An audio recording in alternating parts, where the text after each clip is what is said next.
Well, hello, my name's Richard Brown, and I'm pleased to talk to you today about an expedition I made over 30 years ago to the Mountains of the Mist, which is also known as the Cerro de Neblina, Mountains of the Mist, Venezuela. Well, we've had expeditions throughout history from the 1800s through the 1900s into these unknown areas of the world where we knew nothing about. Sometimes it was looking for gold or silver, but sometimes it was looking for plants and animals that we knew nothing about. Well, this expedition was organized to take in biologists, plant collectors, insect collectors, butterfly collectors, and all kinds of biologists to go to this unknown part of the world, which at the time was considered the most remote area in the world and the most difficult to get to. Here we are in Mississippi, and Venezuela is in South America. If we fly to Venezuela, we will see that the country is in the north, it's flat, but in the south, it's all of these mountains. And the mountains are flat on top, and sometimes they have streams and waterfalls that come off of them. Well, this is where the Mountains of the Mist is, down at the very southern border with Brazil. There, we established a camp so that we could work on the Mountains of the Mist, as shown here by a satellite photo. Here's the mountains that are about 10 miles long, and they're up to almost 10,000 feet high. Flying into Caracas, that's the capital of Venezuela, we got organized, and then we flew to another little the city that was the capital of Amazonas, the state of Brazil. And we stayed in the Hotel Amazonas. And this is really the last sign of civilization that we saw for several weeks. We then got on small engine planes and we loaded all of our gear. We had all kinds of collecting gear as well as our personal items, and we flew over the rainforest, and we could look down. We could see streams meandering, and sometimes we'd see villages of the natives who lived there, the Yanomamo Indians and others, and they would look up at the plains at us and wondering, where are they going? Well, we landed in a little village called San Carlos, and there we had a house rented that we could stay in. We stayed there overnight, and the next morning we took all of our gear to the river, the Rio Negro River. And these boats were made out of trees that were cut down and hollowed out. They're called bongos. So each of these boats was a half of a tree at one time. We load on all of our stuff, and then we go down the Rio Negro. That means the Black River, because the water is black for the Rio Negro. And we go down several hours, this large river, until we get to another village. And in this village, we stay again overnight. And the young children would come out, and they got really excited the next morning when the helicopter came in. The Venezuelan Air Force supplied us with helicopters that would fly us to the foot of the Mountains of the Mist. And we would fly towards the mountain, and there we can see it surrounded by the clouds, surrounded by the mist. This is the Mountain of the Mist. We landed at the base where we had a base camp called La Neblina. And at this base camp, we had a kitchen. There's food that's hanging up. There was no refrigerator, so everything was smoked or cooked over a fire. And we had this awful cheese. It didn't spoil. It didn't need a refrigerator, but it was really, really bad. But when you're hungry, you'll eat anything. And we'd work outside on tables. Here are two plant collectors preparing specimens. And behind them is like this roofed building made from posts, but that's where we would have our hammocks and would sleep. And I had a place in the covered area where I could pin the moths. And I've got my microscope and I'm looking through while I'm pinning these very tiny moths. Well, the river behind us, a small stream, had lots of butterflies flying, just clouds of butterflies that would go up when you came near. And this is where we bathed and took our baths. And one time, a member of our group came up and said, "Come down quick, come down, come down." And we went down and he found this big snake. This is an anaconda. There's 3 people at the end holding the tail, trying to straighten it out, and 18 feet away is the head. It was over 18 foot long. There were other strange animals. Here's a big turtle, but it has ticks. Can you see the ticks on this turtle? Look closely in between the different plates and you'll see the ticks. Right there they are. There's 4 of them. They're turtle ticks. There are also all kinds of strange birds, like the collared puffbird shown here, and it was captured with a very fine net called a mist net, and it was not harmed, and it was photographed and then allowed to go free. There was also these mots. Oh, they made strange sounds. In the mornings we'd hear all of these bird calls that were so different from anything I'd ever heard before. But this was a beautiful bird. And we had traps. This is called a malaise trap. And it's like a tent, but it's got flaps to where when the insects hit the sides, they fly up. And at the very top of the trap, there's a collection jar to collect the specimens. Well, I went down one day, and that was a moth that was on that trap. It was as big as my hand, a beautiful moth. There were other insects at our base camp at the foot of the mountain. Leafcutter ants would cut off pieces of leaves and then carry them down a trail into the ground where they would grow fungus on the leaves, and that's what they would eat. They ate the fungus growing on the leaves that they cut. But as interesting as it was in this forest at the bottom of the mountain, we wanted to go to the top. That was our goal, to get up to the top. And we had to have a helicopter for that. And the helicopter would fly us up what they called the Grand Canyon. It was a canyon that streams had eroded from the middle of the mountain. And we flew up to this, towards the top, and we get close to the ground, but it's very rocky, and so the helicopter couldn't land. And so we shove all of our things out of the door, and then we get down on the landing straps. You can see a couple of guys on the other side that are about to jump off, and then we just jump. We don't worry about how we get back on. We're only concerned about getting on top of the mountain and setting up our camp. This is one of our group's tent, and you see it's got he's got a shelter from the rain because it rained every day. And then here's my place that I found between the rocks, and I'm pinning moths again under the shelter. It was miserable.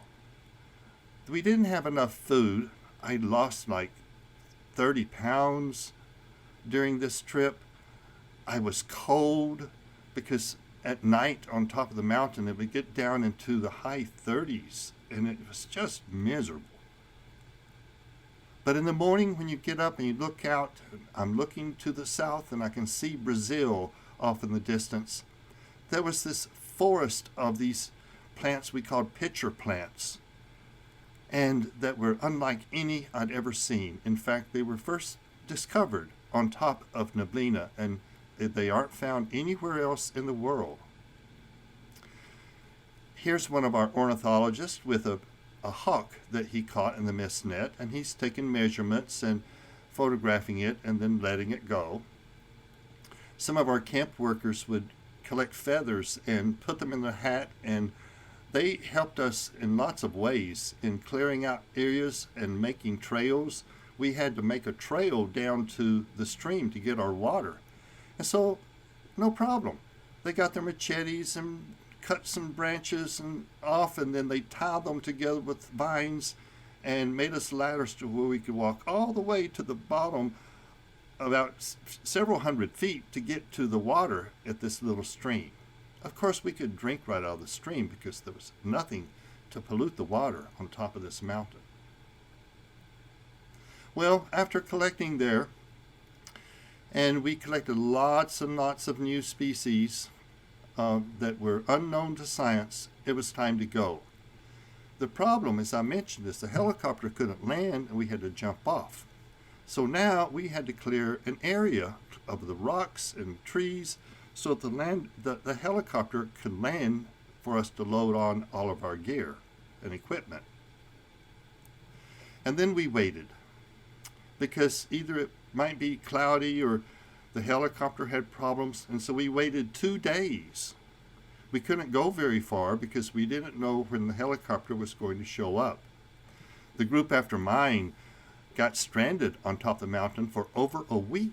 They ran out of food, and then I knew some of the people in this group, and one of the fellows came in with a cap full of blueberries. He says, "Look, I found blueberries." And so he hands them around, and there was an entomologist named Phyllis Spangler, and she ate some, and then she passed them to her husband, Paul, and they went around, and within just a few minutes, Phyllis fell over onto the ground, and they ran to her. She had no heartbeat. They thought she died. And then one by one, every person who had eaten those blueberries keeled over and went unconscious. Well, some didn't eat the blueberries, and they didn't know what to do. And then Phyllis started moving, and she came to, and there was something in those blueberries that made her pass out. And they found out that it's a drug that lowers the blood pressure. And so they took these blueberries to turn over to a company to see if they could find what was making people lose the blood pressure. And maybe it could be a good pharmaceutical drug. Well, we eventually had helicopters that showed up and took us back to San Carlos. And then everybody was going to leave the next day, and I told my coordinator, we had one person designated to coordinate our group in the expedition. I said, "I want to stay."